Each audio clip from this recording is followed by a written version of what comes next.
A very good afternoon, everyone. It's our great pleasure to welcome you all for today's this special podcast hosting by Yamini Phoenix Global School. Here we have our special guest for today. We are truly honored to have with us Miss Kaivalya Reddy ma'am, an astronaut who is selected for the space class 2025 to 2029 Astronaut Program by the Indian Titan Space Industries USA. Her remarkable achievement was an inspiration for the students who want to become an astronaut. Welcome ma'am, thank you for joining with our podcast ma'am. Thanks a lot.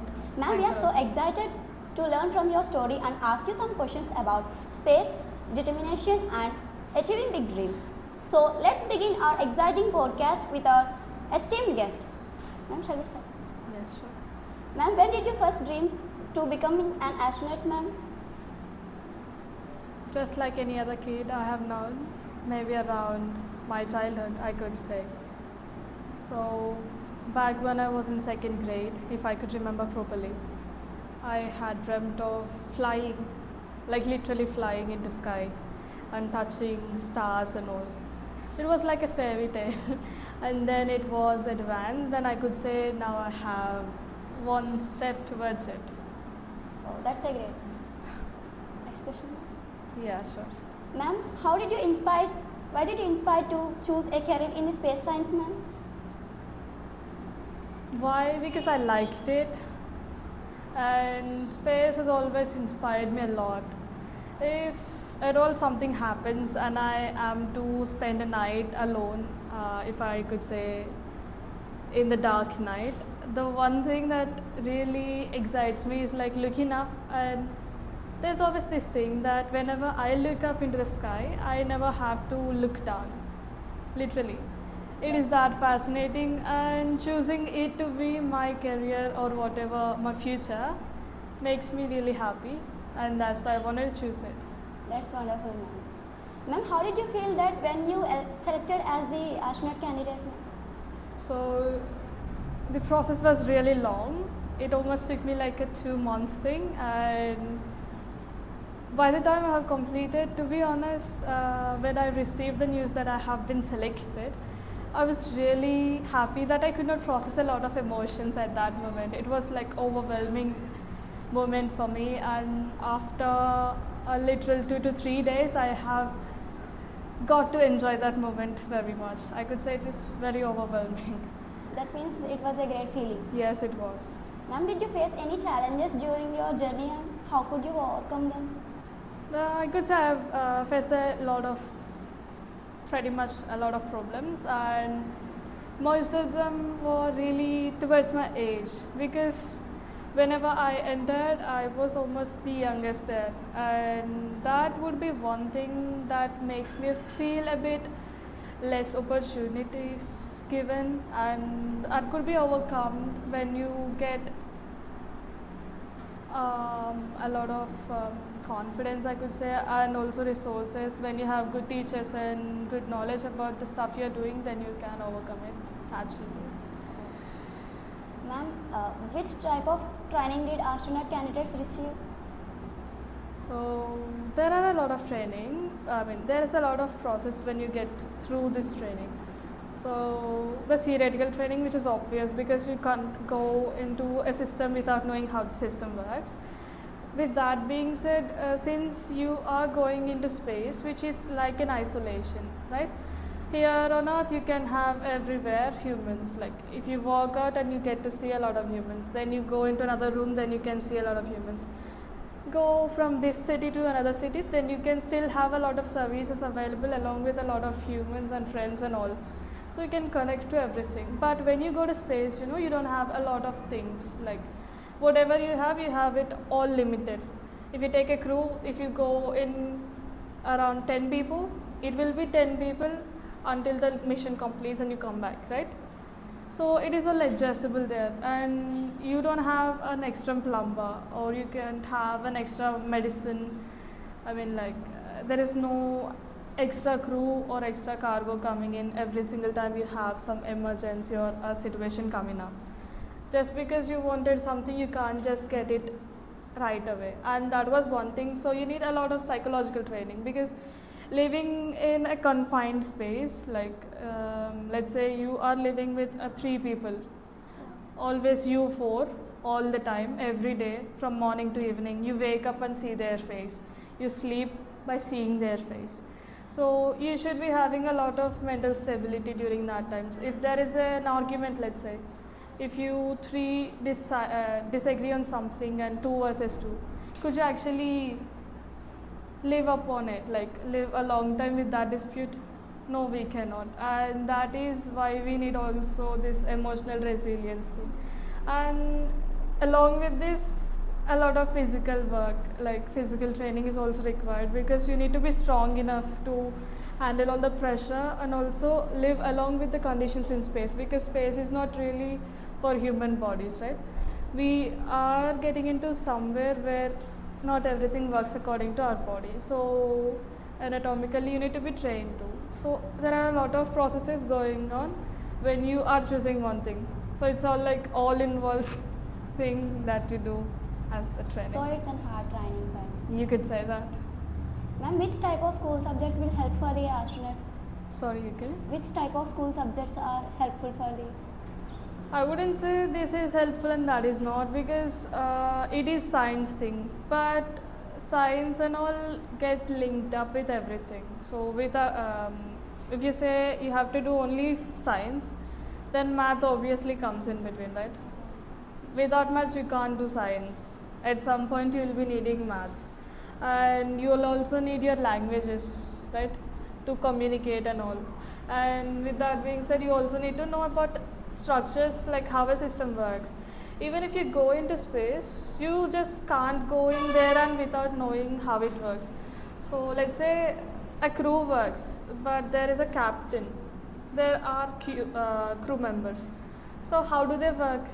That comes into social sciences, like how they organize themselves. And there you'll also need social studies, they'll also need psychology. Every subject is important, but when you have to rank them in order, it would be like maths and science will be on the top of it, but everything is also required. You can't say this is important and that is not, when you're working for all in one, right? So all subjects are important. Yeah, definitely. Ma'am, which type of skills should students need to develop if they want to dream exploring space? Like I said, it is theory first, because you need to know how it works before going into it, and then all of the things that I have said, because teamwork is as important as psychological training, as important as physical and emotional ones. So you have to balance it all and train it together. Ma'am, what advice would you like to give for the students if they want to become an astronaut?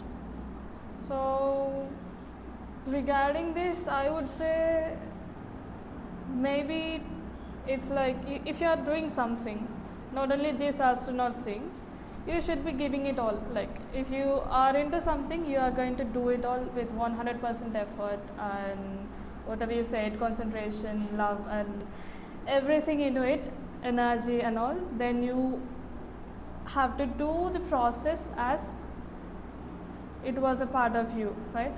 And then you don't have to have an expectation on what the result should be. So if I'm doing all this, I should be getting into it. No, there is no predetermined result of it, right? So you don't have to expect anything, but you should be doing it. The process itself is success, right there. And that would be one thing I'd be saying. And secondly, keep yourself healthy. Without being healthy, you can't read. If you can't read, you can't study other things and you can't get what you want. Yeah. That was the advice you would like to give for students. Yeah, I could say. Ma'am, why do astronaut candidates stay mentally and physically fit? Why could you explain me? Like why not? Why not means they miss their family, and physically means they may have any problem like. So if you're not physically fit, you can't handle anything that works bodily, which is almost everything. Like you go into space, let's say even on a rocket launch or a space plane launch, one thing that you need to endure is like the physical pressure on your body. So if you are thinking today's rockets technology, let's say, if you're launching upwards, the amount of pressure that gets on your body is as equivalent as an elephant standing on a coin. You are the coin there and the pressure is an elephant. That much pressure you will be facing. But when it comes to this TSI's space plane technology, it is a kind of different thing, and you don't have to get that much of pressure, but there is still a bit of it. And to endure all of that, you need to have physical stability, physical endurance, right? And for emotional and psychological ones, you'll definitely have to need it. As I said, you need to work with the same crew every single day, and also emotions are like work is work and personal life is personal life, and you should be having a distinction between it.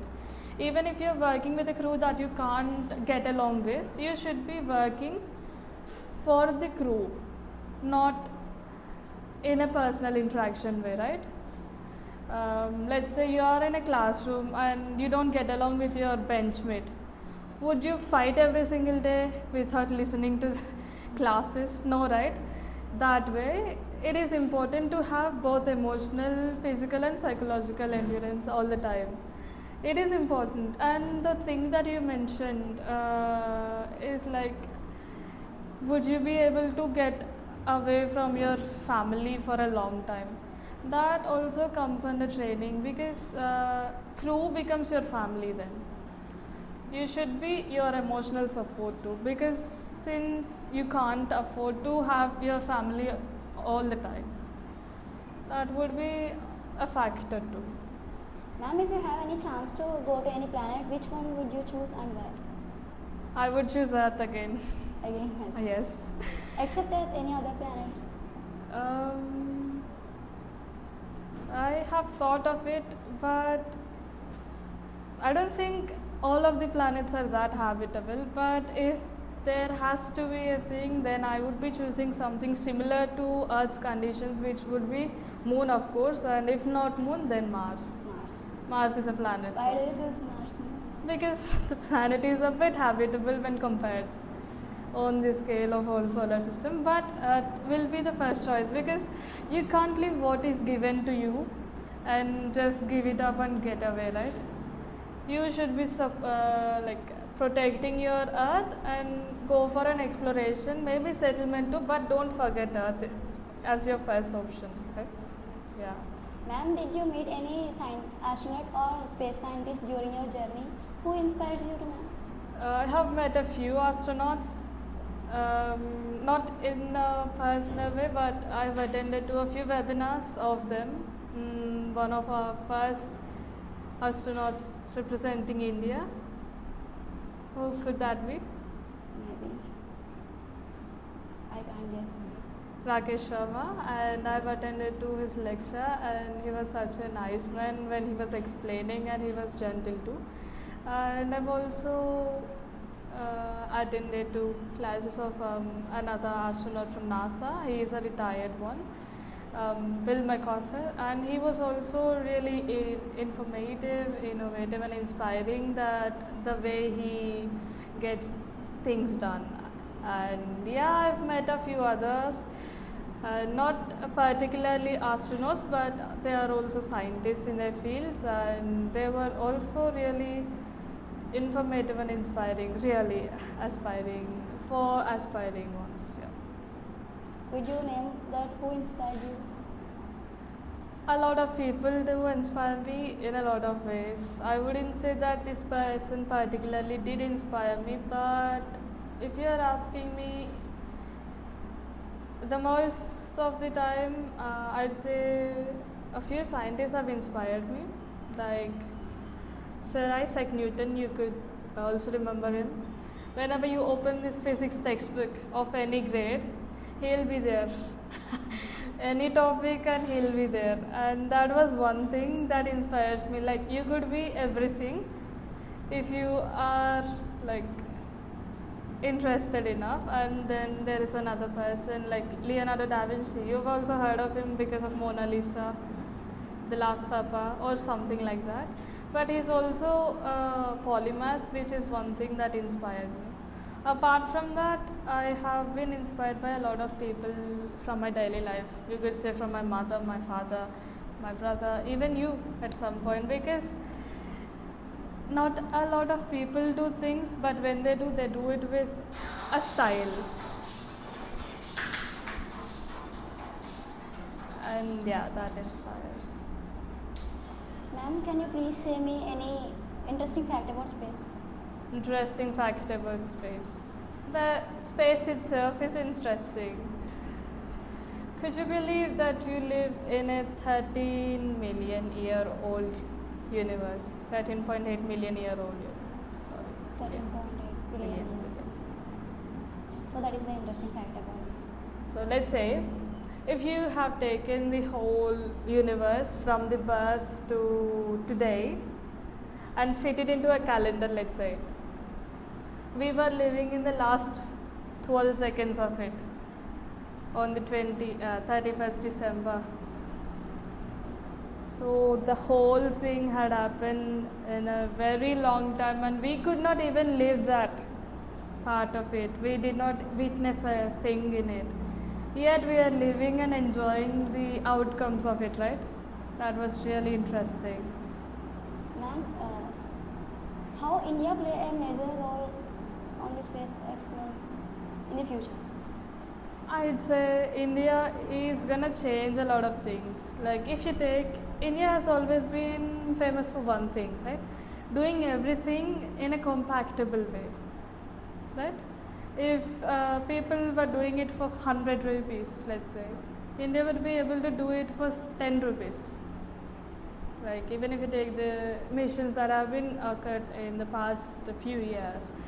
So that could be showing you like two things, that it is a good thing and also a bad thing, that we could not get budget or something like that, and we are really really good at doing things. But I'd say India is going to get a lot into it. Yeah. Ma'am, what advice will you give for the students who are afraid of failure but have big dreams? Come on, if you have a big dream, failure is one thing that you should be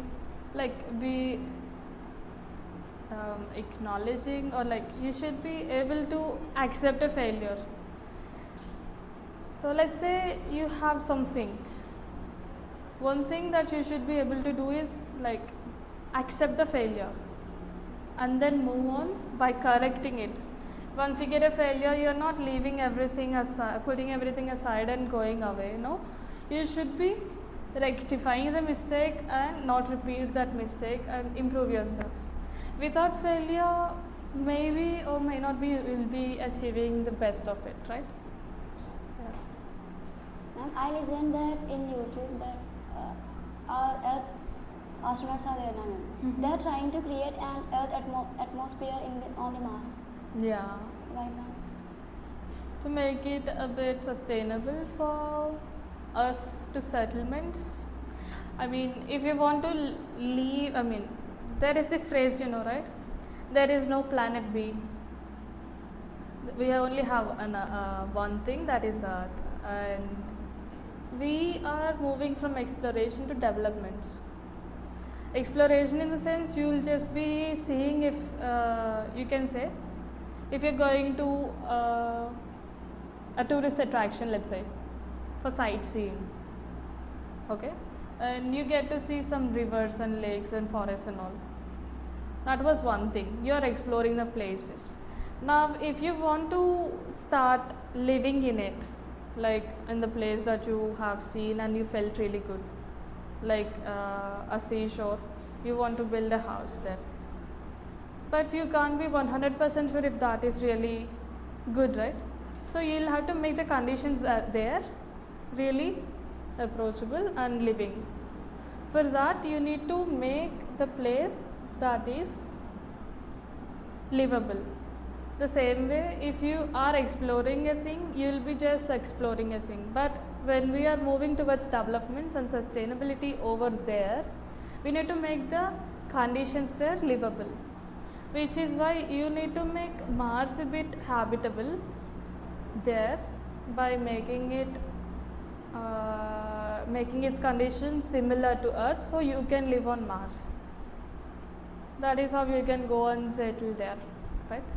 Ma'am, maybe a sun rays will be less on the Mars. Yes, and that is why we need to maintain the temperature conditions and atmospheric conditions and a lot of things, and a settlement is not that easy, I could say. I listened that on the Mars, the water is there in the form of ice. Is it Yeah. really, ma'am? Then how could you form it into what? Form it into what? Water. What? So, what was your first instinct when you heard of that? That I think how it is possible to form as a water, ma'am. Like, you could just heat it up? Ma'am, You could just heat it up and it converts into water, right? directly we will. Since Mars is a bit away from the Goldilocks or the habitable zone, it is a bit colder. It depends on the daytime and the night time. The temperatures vary a bit harshly, which is why you need to make it really habitable by altering the temperatures where you are living in.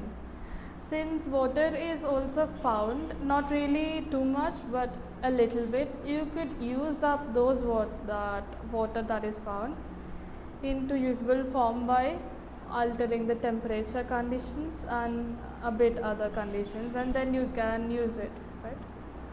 Or you can just ship from Earth, which is also really expensive with present day technology. And which was one thing, put that aside, you'd also have an engine that should be working from Earth to Mars, because you can't rely on the fuels that you are using today to travel to Mars every single time when you need something to get it with. And that is one reason the Mars mission, settlements on Mars are a bit kept aside for a while, because we don't have the capacity of engines either to go there and make things happen. So firstly we can do that on Moon. If that works and we get to develop that quickly into journey to Mars, then we can do that. So we can put that aside for now and maybe work on Moon. Ma'am, that how and why the teamwork is important in the space, and why the communication important from the Earth in the space. So let's say you are working in a team with your classmates and you are given a group project. You get group projects, right? Yes. So in that project you are assigned with 5 people. Along with you it will be 6, right? So would you be able to communicate with all the 5 people in the same way? Maybe. Not really, right? The version of you talking to person A will change when you talk to person B, when you talk to person C, and it changes from person to person. Now let's say you are a group leader. So does that mean you can command everyone the same way? No. No. Why? Because all members won't listen like the same. The same way. You need communication skills. In a way, you should be able to tell people what is correct when it is required. There is a time and place thing, right? So that way you should be able to communicate with people when it is required, and you should also be able to take criticism. So let's say you are not the team leader and you are a team member, and the team leader is saying something wrong. Will you just go and say that is wrong on their face? Not really. So that also does not work, because communication, if you do it that way, it fails to give the outcome. So which is why you need to learn on group work, like teamwork, and then you would also need to learn these communication skills, because you need to survive in a team. On Earth, since you have like 5 people and you can change your team, right? If you don't like it and if you go and complain to your teacher, you can get it changed by some way. But in space, can you do that? Can you go to your commander and say, no, I don't want to do it anymore, I just want to walk away. And will they let you? No, it does not happen that way. So communication is really a big part of it. So thank you, ma'am, that I inspired from you a lot. Thanks a lot for having me today. On behalf of Phoenix Global School, I want to express a heartfelt gratitude to our esteemed guest, Astronaut Kaivalya Reddy ma'am, to spend her time with us. And a special thanks for the director ma'am, principal ma'am, teachers, parents and students who make this a grand successful. Thank you, ma'am, for your valuable time and inspiration and motivation, ma'am. Thank you. Thanks a lot.